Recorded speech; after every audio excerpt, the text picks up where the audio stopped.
Good morning, students. I hope you all are fine. Students, yesterday we had done question 1 to 4 of lesson 10. Today we will do rest of the questions. Okay. First you will mention date October 10, 2020 and day Saturday. Question 5. Prepare a table having two columns depicting names of endocrine glands and hormones secreted by them. Means आपको एक table बनानी है जिसमें आपको उन hormones के नाम एक तरफ तो आपको एंडोक्राइन ग्लैंड लिखनी है और वो ग्लैंड्स कौन से हार्मोन रिलीज़ करती हैं दूसरी तरफ आपको वो लिखना है. ओके तो एंडोक्राइन ग्लैंड, यहाँ पे ग्लैंड्स के नेम है एंड हॉर्मोन्स. टेस्टिस कौन सा हार्मोन रिलीज करता है? टेस्टोस्टेरोन, जो कि मेल में होता है. ओके. ओवरी इन फीमेल कौन सा हार्मोन रिलीज करती है? Oestrogen. Pituitary gland growth hormone. Adrenal adrenaline. Thyroid thyroxine. Pancreas insulin. Question number 6. What are sex hormones? Why are they named so? State their function.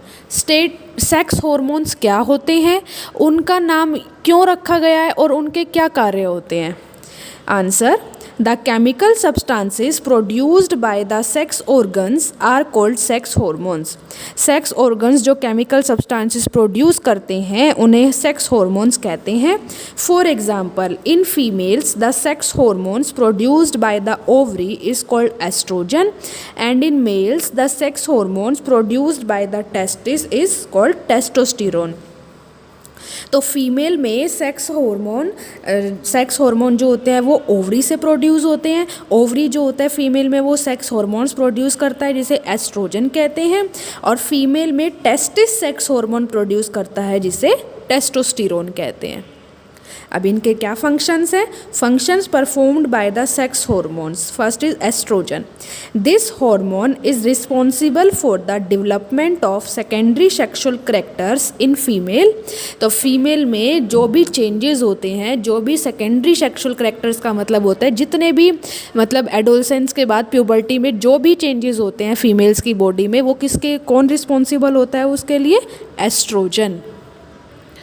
Like enlargement of breast, development of female reproductive organ. तो कौन कौन से changes होते हैं? जैसे breast का size increase हो जाता है, रिप्रोडक्टिव ऑर्गन डेवलप हो जाते हैं, तो इन चेंजेस के लिए एस्ट्रोजन रिस्पॉन्सिबल होता है. Testosterone. This hormone brings the secondary sex characters in boys such as the growth of beard, the voice becomes hoarse, development of the reproductive organs etcetera. और female में जो भी चेंजेस होते हैं वो टेस्टोस्टेरोन की वजह से होते हैं. जैसे ग्रोथ ऑफ बियर्ड, दाढ़ी आ जाती है, वो भी टेस्टोस्टेरोन से होता है. The voice becomes horse, voice जो होती है वो लाउड हो जाती है, बहुत ज़्यादा भारी आवाज़ हो जाती है. और डेवलपमेंट ऑफ रिप्रोडक्टिव ऑर्गन, तो इनके लिए कौन रिस्पॉन्सिबल होता है? Testosterone. Question number 8. Right notes on Adam's apple.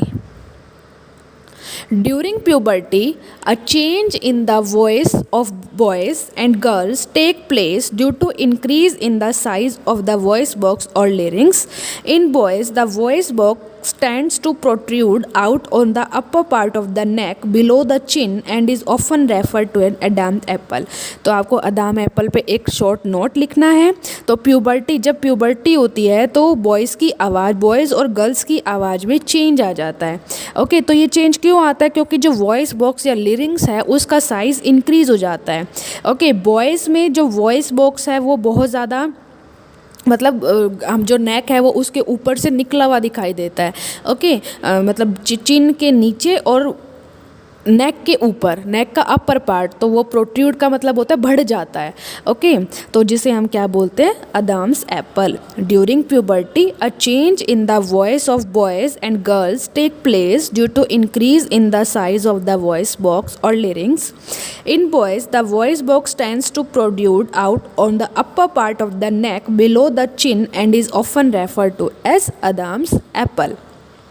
B. Secondary sexual characters. Those characters which are visible more apparently and help in distinguishing a male from a female are called secondary sexual characters.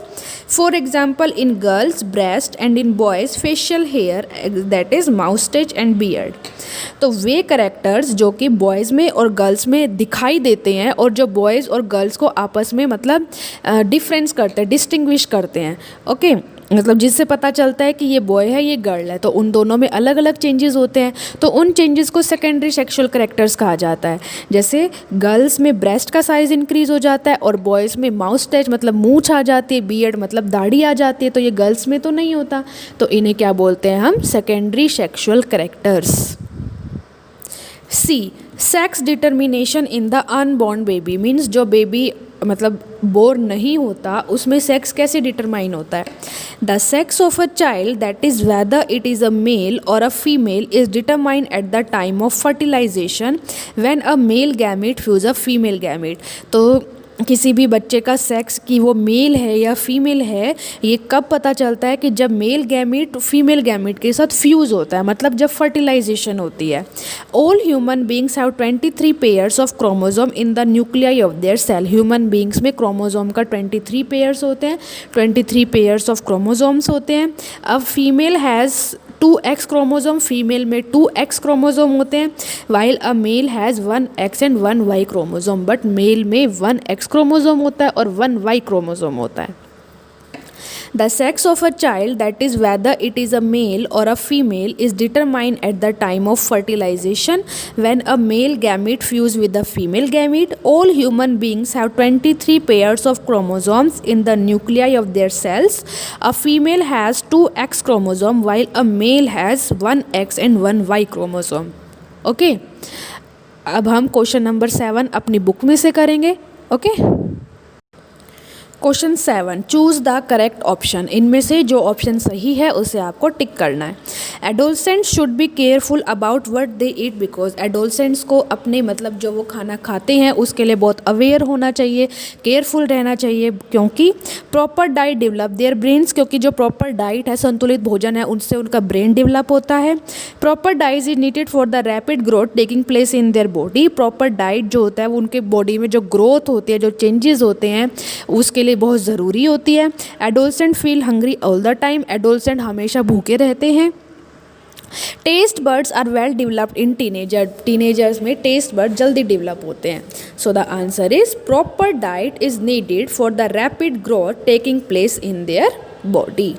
B part, reproductive age in women starts when there, women में females में reproductive age कब start होती है। Menstruation start, जब उनकी menstruation start हो जाती है। ब्रेस्ट स्टार्ट डेवलपिंग, जब उनकी ब्रेस्ट का साइज डेवलप होने लग जाता है। बॉडी वेट इंक्रीजेज, जब उनका बॉडी वेट इंक्रीज होता है। हाइट इंक्रीजेज, या फिर जब उनकी हाइट इंक्रीज होती है। So the answer is first, menstruation starts. The right meal for adolescents consist of, कि एडोलसेंट्स के लिए क्या अच्छा होता है खाना, इसमें क्या होता है।